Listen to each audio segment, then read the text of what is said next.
Hello students, आज की class में आपका स्वागत है। प्रीवियस क्लास में हमने कम्युनिकेशन के कुछ बैरियर्स तो हमने देख लिए थे। उनमें से जैसे हमने बैरियर्स को डिफ़ाइन कर लिया था, उसके बाद हमने क्लासिफिकेशन किया था जिसमें हमने फिज़िकल और मैकेनिकल बैरियर्स और सिमेट्रिक बैरियर्स देख लिए थे। तो चलिए स्टार्ट करते हैं कम्युनिकेशन बैरियर्स एंड इम्प्रूवमेंट्स। सबसे पहला देखो यहाँ पर क्लासिफिकेशन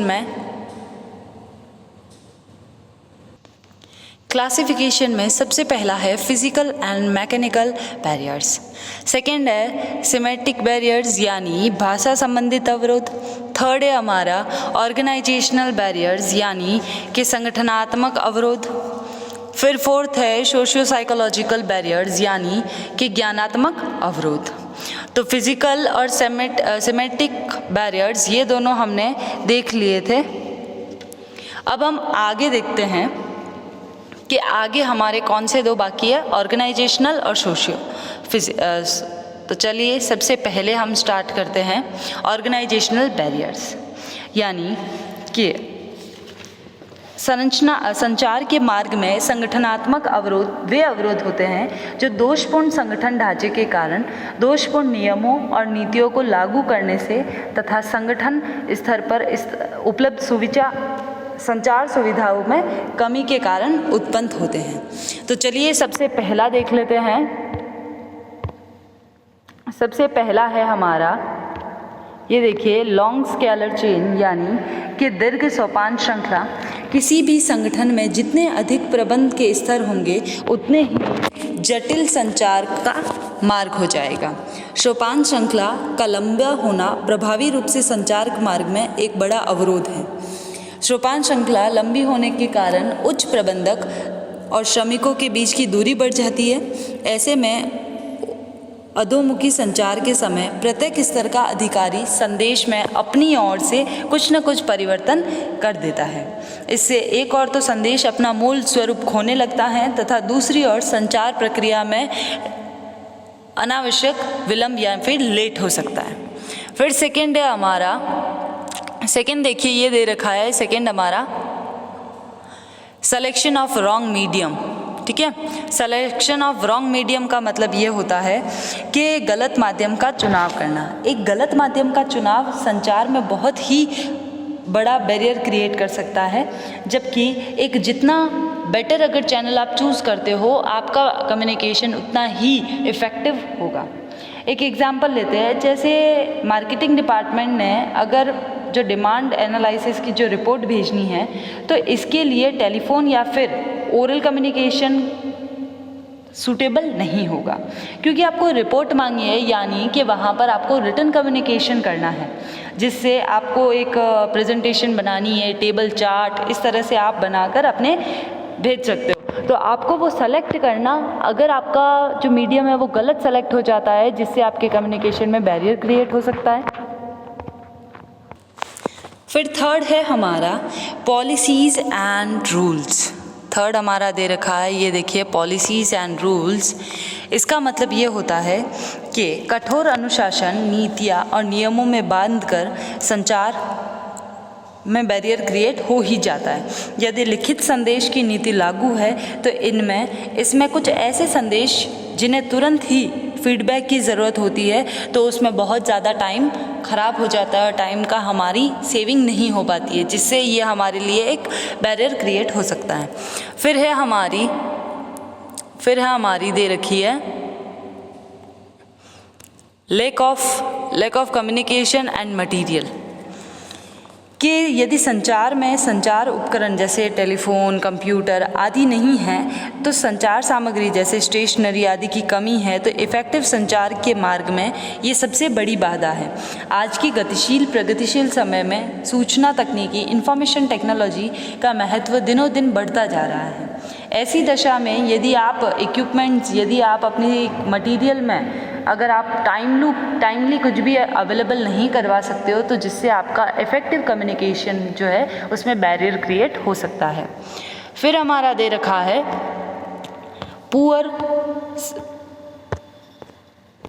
स्पाटियल अरेंजमेंट्स, यानी कि स्थान संबंधित खराब व्यवस्था, किसी भी कार्यालय में कर्मचारी के बैठने की व्यवस्था, फर्नीचर, आने जाने का जो वे है, रास्ता है, इन एलिमेंट से भी संचार की, कम्युनिकेशन की प्रोसेस जो है वो डिपेंड करती है। यदि व्यवस्था खराब है तो सेंडर और रिसीवर के बीच में जो डायरेक्ट कम्युनिकेशन है वो नहीं हो पाता है। एक सुपरवाइज़र अपने बैठने की जगह ऐसी चुनता है जहाँ से वो अपने सारे सबऑर्डिनेट को डायरेक्टली उन पर नज़र रख सके और उनको कंट्रोल कर सके। तो इसी प्रकार कुछ सुपीरियर को बैठने के लिए अलग कैबिन बनवाना अच्छा लगता है, जैसे कुछ कर्मचारियों को दूसरों के अधिक निकट रहकर कार्य करना पसंद नहीं करते हैं।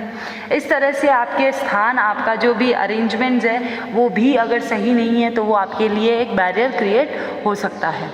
क्लियर है यहाँ तक? फिर है हमारा, इसमें लास्ट दे रखा है आपको लाइनिंग एंड स्टाफ रिलेशनशिप। इसका मतलब ये है कि रेखा और स्टाफ संबंधित अवरोध। संगठन के सभी कर्मचारियों के बीच यदि मधुर संबंध है तो वहाँ पर वो इफ़ेक्टिव कम्युनिकेशन पाया जाएगा, लेकिन यदि उनके बीच में रिलेशनशिप अच्छे नहीं हैं तो निम्न स्तर के कर्मचारियों के मन में ऊपर के ओर, यानी कि जो लोअर लेवल के एम्प्लॉयज़ है उनके मन में सुपीरियर की तरफ से जो भी उनका डर बना रहता है, उनके मैसेज में, उनके कम्युनिकेशन में वो शो ना हो जाए। अगर शो हो जाता है तो उससे डर का एक जो एरर होता है वो ऑटोमेटिकली क्रिएट हो जाता है और जिससे हमारा टाइम वेस्ट ज़्यादा हो सकता है। तो इस तरह से हमको अपने डिसीजन में भी टाइम वेस्ट नहीं करना है, क्विकली डिसाइड करना है कि फ्यूचर में हमको क्या करना, और फ्यूचर से रिलेटेड भी हमारे कम्युनिकेशन पर बहुत कुछ डिपेंड करता है। तो इस तरह से ये हमारा था। ये देखिए प्रीवियस हमारे क्लासिफिकेशन में फिजिकल हमने प्रीवियस क्लास में देख लिया था, सिमेंटिक हमने देख लिया था। अब हमने देखा है ऑर्गेनाइजेशनल बाधाएं यानी संगठनात्मक अवरोध। ये थे हमारे long scalar chain, selection of wrong medium, policies and rules, फिर है lack of communication and material, फिर है पुअर स्पाटियल अरेंजमेंट्स एंड फिर है लाइन एंड स्टाफ रिलेशनशिप। अब हम लास्ट इसका बैरियर का जो क्लासिफिकेशन जिसमें हमने क्लासिफाइड किया है वो देख लेते हैं। Socio psychological barriers. सबसे पहला, इसमें सबसे पहला है, ये होता क्या है वैसे कि जब एक सेंडर और रिसीवर दोनों की मानसिक स्थिति एक दूसरे के अनुकूल हो, क्योंकि संदेश का मूल स्रोत और गंतव्य स्थान वास्तव में मस्तिष्क ही होता है। जहाँ से सोर्स है, मैसेज जहाँ से आया है वो भी एक माइंड है, और जहाँ पर वो मैसेज जाएगा वो भी एक माइंड है। इसलिए मस्तिष्क जो होता है वो, हमारा माइंड जो होता है वो ज़्यादा एक्टिव होना चाहिए जब हम कम्युनिकेट कर रहे हैं। लेकिन मन का संबंध ज्ञान, अनुभव, भावना, दृष्टिकोण, व्यवहार, कंसंट्रेशन, ट्रस्ट, कंसेप्ट, इस तरह से इनसे भी होता है। तो सेंडर और रिसीवर दोनों के मन एक दूसरे के अनुकूल नहीं होने पर बहुत सारे ऐसे एक दूसरे का सोचने का तरीका एक जैसा नहीं होने के कारण दिमाग में बहुत सारे विचार दोनों के अलग अलग हो सकते हैं, जिनकी वजह से बहुत सारे हमारे कम्युनिकेशन के बीच में बैरियर क्रिएट हो सकते हैं। तो आइए वो कौन कौन से बैरियर्स है जो हमारे साइकोलॉजिकली एक, जिनको हम कह सकते हैं कि वो हमारे ज्ञानात्मक अवरोध है। चलिए, सबसे पहला है हमारा बिहेवियर एंड एटीट्यूड, ठीक है, कि व्यवहार और दृष्टिकोण।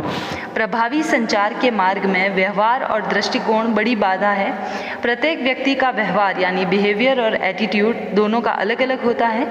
यदि किसी मैसेज को रिसीव करने पर उसके बिहेवियर और एटीट्यूड से मेल खाता है तो उसका फीडबैक पॉजिटिव होगा, और अगर वो जिस तरह की धारणा रखता है, जिस तरह का व्यवहार है उसका, जिस तरह का एटीट्यूड है, उससे अगर उसका कम्युनिकेशन यानी मैसेज मेल नहीं खाता है तो वो जाकर एक नेगेटिव रिएक्शन या फीडबैक दे सकता है। तो इस तरह से ये भी एक एटीट्यूड और बिहेवियर, ये भी एक हमारा बैरियर ही है। फिर सेकेंड है हमारा इमोशंस एंड मूड, भावना। यदि प्रेषक बहुत ज़्यादा, सेंडर यदि बहुत एंग्री है या फिर बहुत ही डरा हुआ है या घबराया हुआ है तो वो सही ढंग से अपना मैसेज जो है वो सेंड नहीं कर पाता है। इसी प्रकार अगर रिसीवर के मूड पर भी कोई भी इफ़ेक्ट रिसीवर के मूड पर भी ऑफ कोर्स डिपेंड करता है हमारा मैसेज, हमारा फीडबैक, कि अगर एबनॉर्मल मूड है या फिर मूड सही नहीं है रिसीवर का, तो हमारे भेजे गए पॉजिटिव मैसेज का भी वो नेगेटिव मीनिंग निकल सकता है वहाँ पर। तो इस तरह से मूड भी हमारा एक बैरियर क्रिएट हो सकता है, मूड से भी। फिर नेक्स्ट है स्टेटस कंसाइसनेस के स्थिति बोध। संगठन में व्यक्ति के पद की स्थिति प्रभाव संचार के मार्ग में अवरोध खड़ा कर सकती है। सुपीरियर लोअर लेवल के एम्प्लॉय से इसलिए विचार विमर्श नहीं करते हैं कि उन्हें लगता है कि ऐसा करना उनके कनिष्ठ अधिकारियों के समक्ष घुटने टेकने जैसा है। यानी कि सुपीरियर ये समझते हैं कि हमारा स्टेटस ये है कि हम जो सुपीरियर है, हम जैसा करेंगे वैसा सही है। और अगर वो लोअर लेवल से पूछ भी लेते हैं एम्प्लॉय से कि कुछ भी सजेशन या कुछ भी ऐसी राय, तो वो समझते हैं कि हमारे में कोई टैलेंट नहीं है, एक्सेट्रा कुछ भी बातें सोच सकते हैं। तो इस तरह से एक लोअर लेवल और सुपीरियर के बीच में कम्युनिकेशन सही ढंग से नहीं हो पाता है, क्योंकि जस्ट बिकॉज हमारा स्टेटस, हमारा जो स्थिति है वो बीच में आ जाता है। तो ये भी हमारा एक बैरियर है। फिर है हमारा कि क्लोज माइंड, यानी कि खुले दिमाग से काम नहीं लेना।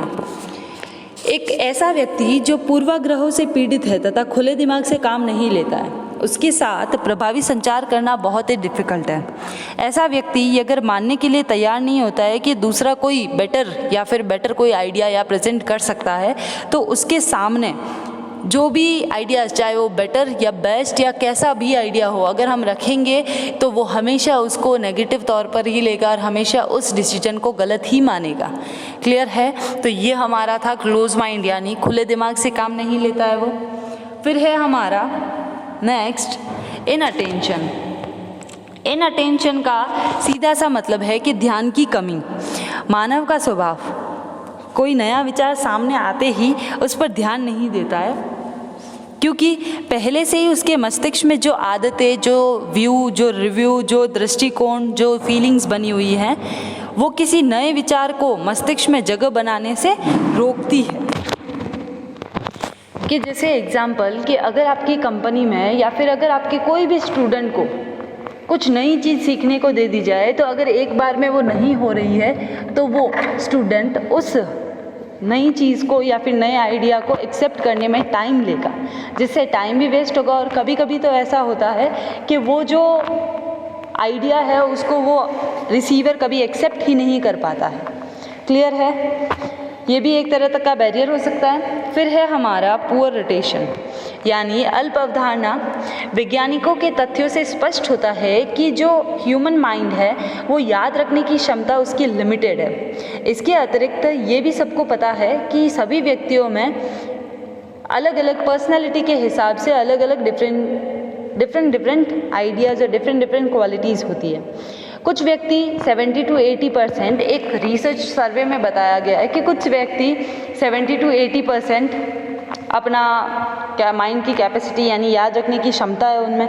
कुछ व्यक्ति सिर्फ 25 to 30% याद रख सकते हैं चीज़ों को, कुछ व्यक्ति 50% याद रख सकते हैं। तो इस तरह से हर किसी की अलग अलग रिटेंशन, अलग अलग अवधारणा है और उसी हिसाब से वो हमारे लिए बैरियर क्रिएट कर सकते हैं। क्लियर है? फिर हमारी फोरकास्टिंग बिफोर टाइम, यानी कि उचित समय से पहले ही अनुमान लगाना। कि कुछ तथ्यों के आधार पर अनुमान लगाने की अद्भुत क्षमता मानव की प्रकृति को उपहार है। जैसे धुएं को देखकर आग का अनुमान लगाया जा सकता है। जैसे अगर बादल मंडरा रहे हैं या फिर जैसे बादलों की गर्जन की आवाज़ आ रही है, तो हम कह सकते हैं कि बारिश आने की संभावनाएं ज़्यादा है।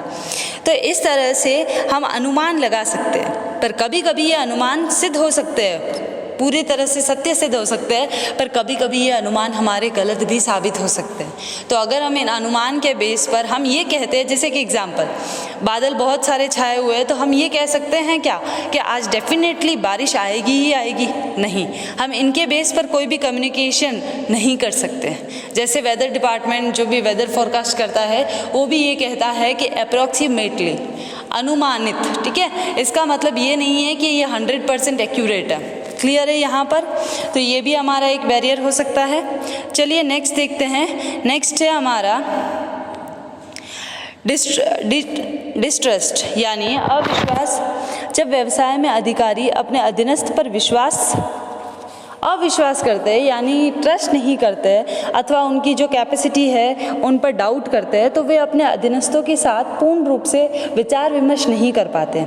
उनका ये अविश्वास इफेक्टिव कम्युनिकेशन में अवरोध उत्पन्न कर सकता है, यानी कि एक कंपनी के जो भी सुपीरियर है या फिर जो भी पर्सन है उनको एक दूसरे पर ट्रस्ट नहीं होने के कारण वो एक दूसरे के साथ कुछ भी डिस्कशन नहीं करते हैं, जिनकी वजह से उनके जो सजेशन है, उनकी जो कंप्लेंट्स है, उनकी जो प्रॉब्लम है, उनमें बैरियर, उनके कम्युनिकेशन में बैरियर क्रिएट हो सकता है। फिर है सोर्स ऑफ इंफॉर्मेशन, यानी कि सूचना का स्रोत, सूचना किसने दी है यानी इन्फॉर्मेशन कहाँ से आई है, ये ज्ञात होने पर सूचना पर दी गई प्रतिक्रिया भी प्रभावित होती है। एक सुझाव जो प्रबंधकों की ओर से आया है तो आदेश की भांति कार्य होता है, ठीक है, जबकि अगर वही सुझाव एक साधारण कर्मचारी ने दिया है तो उस पर सिर्फ विचार विमर्श किया जाएगा। एक जनरल रूटीन लेते हैं, जैसे अगर आपको अपने किसी फ्रेंड का मैसेज आया होता है, ठीक है, तब आप उसको जैसे फ्रेंड ने आपको बोला कि ये नोट्स प्रिपेयर करने हैं, ठीक है, तो आप उतना सीरियसली नहीं लेते हो जितना अगर आपको कोई टीचर बोल दे कि आपको ये नोट्स प्रिपेयर करना है, आपको ये लर्न करना है। क्लियर है, समझ आ रही है? यानी कि हमारा जो सोर्स है, हमको जो भेज रहा है इन्फॉर्मेशन, वो भी हम पर इफेक्ट डालता है एक रिसीवर पर कि हम उस जो इन्फॉर्मेशन है उसको किस तरह से एक्सेप्ट करें।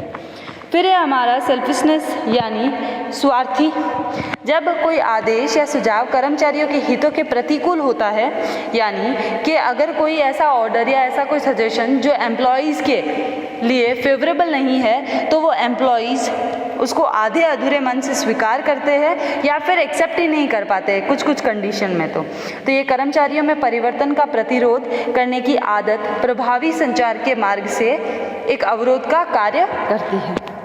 फिर है हमारा परपेचुअल डिस्ट्रॉशन, यानी कि ज्ञान विषयक वक्रता। यात्रा के समय व्यक्ति के समक्ष अनेक दृश्य आते हैं, बहुत सारी ऐसी आवाज़ें सुनाई देती है, उनमें से बहुत सारे कुछ फैक्टर्स को हम अपने शरीर में अपने अंदर एक्सेप्ट करते हैं और कुछ चीज़ों को हम नेग्लेक्ट कर देते हैं, तो वो भी हमारे लिए एक बैरियर क्रिएट हो सकता है। फिर लास्ट है ओवर एंड अंडर कम्युनिकेशन, के अति प्रत्येक चीज़ की बुरी होती है, यानी अधिक संदेश ग्रहण करने से थकान और अरुचि हो सकती है। आप किसी एक ही सब्जेक्ट के बारे में पढ़ोगे तो आप वो सब्जेक्ट को अच्छे से लर्न कर पाओगे, क्लियर है। पर अगर आपको बोला जाए कि एक पूरे सब्जेक्ट को एक ही दिन में, यानी जितने भी आप सब्जेक्ट पूरी अपनी क्लास में पढ़ते हो, जितने भी पूरे दिन में, वो सारे जाकर आपको एक ही टाइम पर एक ही जगह पर बैठकर सबको लर्न करना है, तो क्या आप कर पाओगे? नहीं। यानी कि किसी भी चीज़ की अगर कोई भी ओवर चीज़ हो जाए तो वो कम्युनिकेशन दब जाता है। जो हमने ज़्यादा से ज़्यादा मैसेज आने पर हम किसी का भी ढंग से फीडबैक नहीं दे पाते हैं, तो वो हमारे लिए हानिकारक हो सकता है। क्लियर है यहाँ तक? तो अब हम इसका थोड़ा सा रिवाइज कर लेते हैं, क्योंकि हम इसके इम्प्रूवमेंट्स जो है कि इन बैरियर्स को कैसे दूर करते हैं वो हम नेक्स्ट क्लास में डिस्कस करेंगे। क्लियर है? ताकि आपको बहुत अच्छे से समझ आ सके। वरना अभी मैंने बताया ना कि ओवर एंड अंडर कम्युनिकेशन, मैं अगर आपको एक साथ ज़्यादा लर्न करने को दे दूं तो आपको उसमें डिफ़िकल्टी आ सकती है और आप उस चीज़ों को नेगलेक्ट कर सकते हो। पर मैं नहीं चाहती कि आप उन चीज़ों को नेगलेक्ट करो, क्योंकि वो आपके एग्ज़ाम पॉइंट ऑफ व्यू से बहुत इम्पॉर्टेंट है। तो चलिए अब हम इसका थोड़ा सा रिवीजन कर लेते हैं ताकि आपको एक बार याद भी हो जाएंगे। क्लासिफिकेशन हमने कम्युनिकेशन बैरियर्स जो होते हैं, देखिए यहाँ पर हमने हेडिंग तो इम्प्रूवमेंट्स का डाला था, पर ठीक है नेक्स्ट क्लास में हम वापस से इम्प्रूवमेंट को यहाँ पर डालकर उसको डिस्कस कर लेंगे। तो क्लासिफिकेशन ऑफ कम्युनिकेशन बैरियर्स में हमने फिजिकल और मैकेनिकल बैरियर्स देख लिए हैं, उसके बाद में सेमेंटिक बैरियर्स देख लिए, उसके बाद organisational barriers and socio psychological barriers. Organisational barriers में long scalar chain, selection of wrong mediums and policies and rules, lack of communication and material, poor spatial arrangements, line and staff relationship, then socio psychological barriers में है सबसे पहला behaviour, attitude, emotions and foods आ गया, emotions and moods, status and consciousness, close mind, inattention, poor rotation, फिर है forecasting before time, फिर है हमारा डिस्ट्रेस्ड सोर्स ऑफ इंफॉर्मेशन, आप कहाँ से लाते हो सोर्स, वो भी आपका इफ़ेक्ट करता है, सेल्फिशनेस, जो भी आपके लिए फेवरेबल नहीं है उन चीज़ों को आप सुनते नहीं हो या फिर उन चीज़ों को एक्सेप्ट नहीं कर पाते हो, फिर है परपेचुअल डिस्ट्रॉशन यानी सूचना वो ख़राब हो जाती है, फिर है ओवर एंड अंडर कम्युनिकेशन यानी एक समय पर अगर आपको ज़्यादा से ज़्यादा मैसेजेस या आएंगे तो आप एक का भी ढंग से फीडबैक या अंडरस्टैंड नहीं कर पाओगे। तो इस तरह से ये थे हमारे कम्युनिकेशन के बैरियर्स। नेक्स्ट क्लास में हम डिस्कस करेंगे कि कम्युनिकेशन के जो भी बैरियर्स है उनको हम कैसे कम कर सकते हो, उनको हम कैसे हटा सकते हैं, अपनी जो भी आपकी ये जो कम्युनिकेशन प्रोसेस है उनमें से कैसे हटा सकते हैं। क्लियर है यहाँ तक? तो आज की क्लास हम यहीं ख़त्म करते हैं। नेक्स्ट क्लास में हम कंटिन्यू करेंगे इम्प्रूवमेंट्स को। Thank you. नेक्स्ट क्लास के लिए नेक्स्ट क्लास में सभी ज़रूर आ जाना।